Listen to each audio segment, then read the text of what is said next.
Welcome back to Nerf Rewired. I am Captain Xavier, and today I'm going to be doing a simple 2S rewire on a Nerf Hyperfire. Let's take a look at the materials. You will of course need the blaster, you'll need flywheel cage, I have an OFP cage, you'll need flywheels, I have just simple worker serrated wheels, you'll need motors. I'm going to be using Fang revamps because they have a little bit more torque and the high rate of fire really wants for more torque. We have motor screws, we have a motor spanning board that I hope will fit. We've got our switches. I don't actually know what switch configuration I'm going to be going, so I have some options.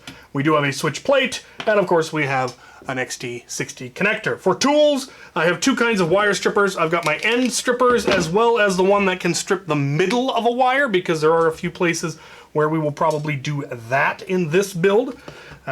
Screwdrivers, side cutters, pliers, screw tray, magnetic screw tray, handy hands, rotary tool, soldering iron, tip cleaner, and then for consumables, of course, we have our flux paste, our solder, E-tape, Loctite, super glue, heat shrink, and wires. We have 3 colors of wires today because this does have motor braking, and this will allow me to better illustrate which one of the circuits is the motor braking circuit and how all of that works. So let's get this thing open and get to work.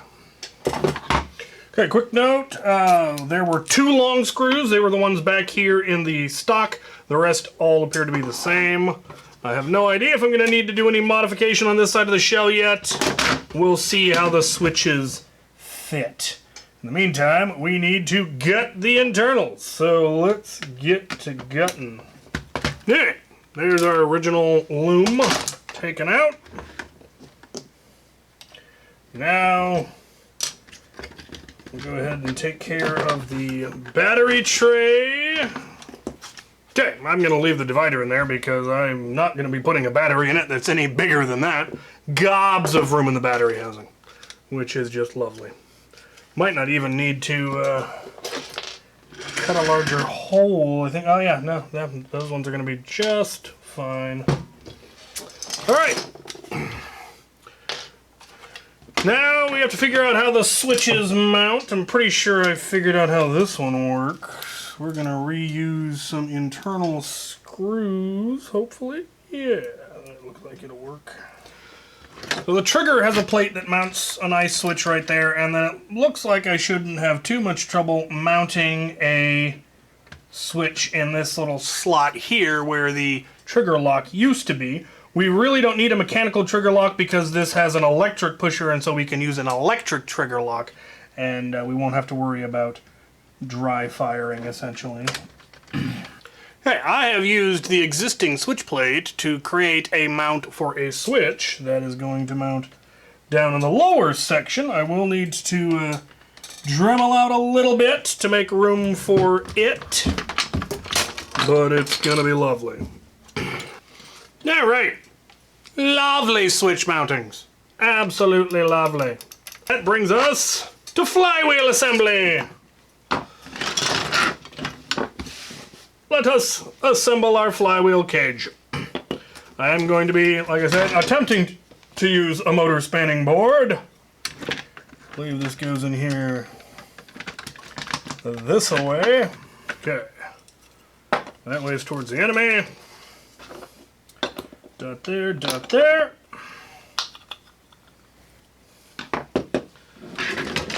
Put in our motor screws. Motors are in. Put on our flywheels. Now, does it fit? Yes, it does. Though, will it fit with a motor spanning board? I'm not so sure. Okay, we're good. We just need to solder our 2 wires to this board. And we will be ready to start the rest of the wiring. So we will have a negative and a positive going into this. There's no variable line. The flywheels don't have motor braking. We're going to prep our wires, strip them, twist them, flux them, tin them, all that jazz.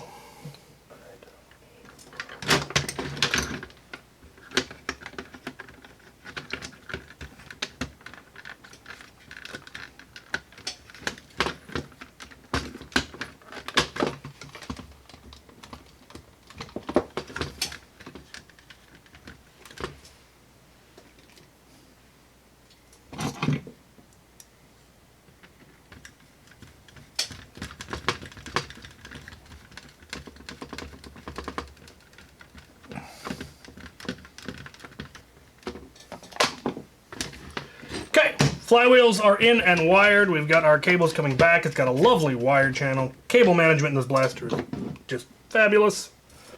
I wasn't planning to replace the pusher motor, but one of the pins has tore, and I suspect soldering to it's gonna be a pain.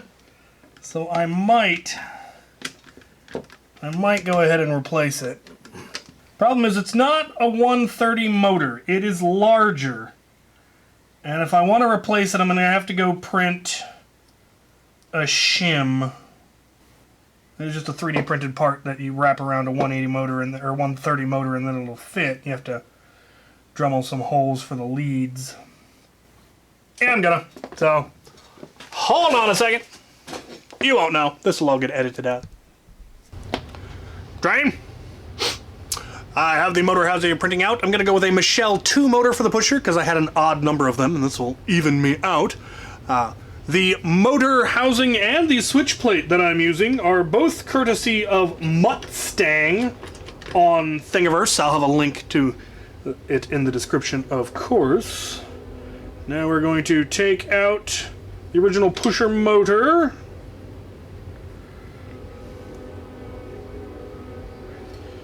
We need to take off the worm gear that's on here carefully. There we go. Swap it on over to, ooh, here we go. That I think will actually stay. Oh, jeez. See if we need to do anything else. No. We'll need to Dremel some holes for the motor leads, and I'll need to figure out which way it needs to spin. Okay, should be able to get to those relatively easily, I hope. Okay, the top one is negative. That is correct. Okay. That's a nice swift rate of fire. I like that.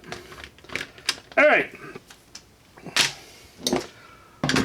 Carry on with the wiring. So our negative is going to come out the back here and is going to connect into this, and I am actually, yeah, how do I want to do that?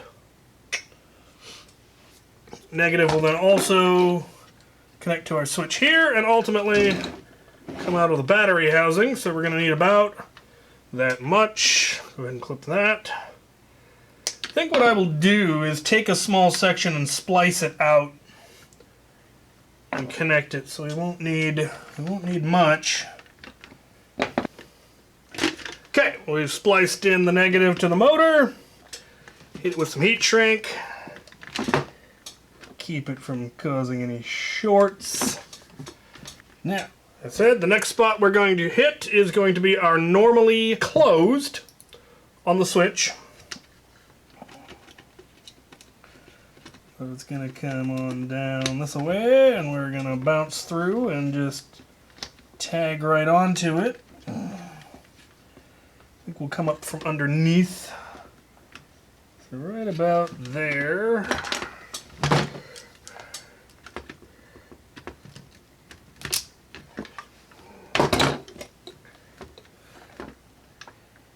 Yeah, that'll work nicely. Okay. Now we are going to use all 3 pins on our trigger switch, so I'm going to go ahead and get them tinned right now, because it'll be easier to solder to them later. And we're going to want to tin our spliced section.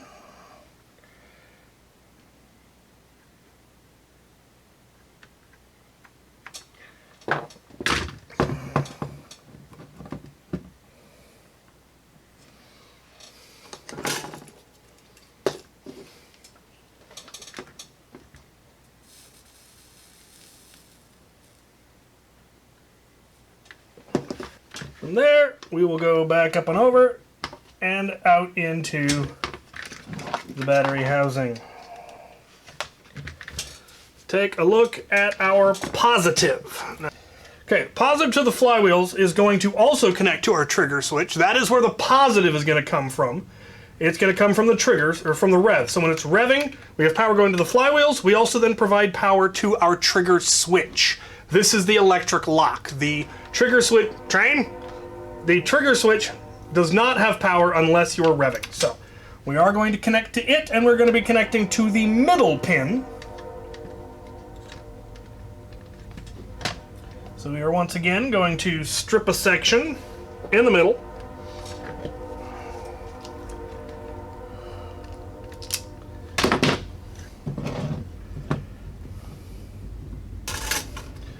And once again, we're going to come from underneath, solder onto our switch.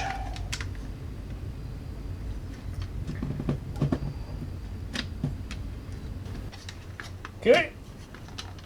But unlike our negative line, instead of going out to the battery housing, it's going to come back around to our other switch. This one goes to come.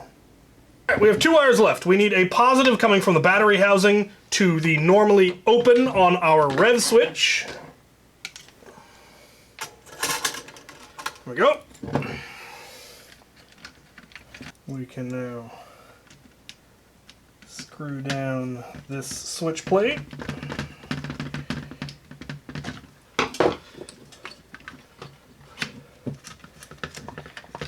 Do a little cable management. And then trim it to match. Alright, we have one last wire to run, and this is going to be a purple wire. And here is why. On our trigger switch, we currently have 2 wires going in as input, a red and a blue. The output varies depending on the position of the switch. When the switch is not pressed, it's blue that's coming out, it's negative. When you pull the trigger and press the switch, positive goes through. And they both go to the positive lead on the pusher motor. This is what causes motor braking. When the trigger is not pressed, negative comes through, we have negative going to both poles on the motor, and that will halt the motor. It will stop it instantly, which prevents us from dribbling one last round out. It halts the pusher, which is good. When we pull the trigger, obviously positive goes through and it turns it on. And for this reason, I use purple wire to denote this variable circuit, because it can be either red or blue. It's a mix of red and blue, and a mix of red and blue is purple. Now, it's a very short purple line, but it's important. And it makes it easier to tell what my wiring diagrams are talking about. When I have a purple line, why is that one line purple? Well, it's purple because it can be either red or blue. And finally, we wire up our XT60 connector. Alright. Now we test and see if I wired it correctly. First of all, pusher should do nothing if I'm not revving. Rev.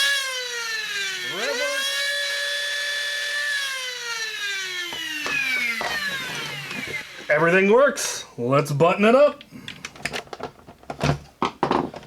Alright. And it should be enough to put some foam through it. Gonna get me a Big Mag from somewhere. Put a nice 22 in there. Hey, settle down. Give it a go.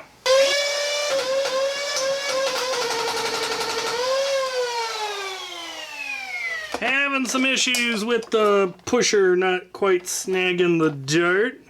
I know there are upgraded belts, I'll probably have to print out one of those. But it's coming in at around 140 to 150, right what I was hoping to see. Excellent rate of fire once it actually started firing. But there you have a simple Hyperfire rewire using Fang revamps and a Michelle 2, all running on 2S of course. Hopefully this was helpful. Thank you for watching.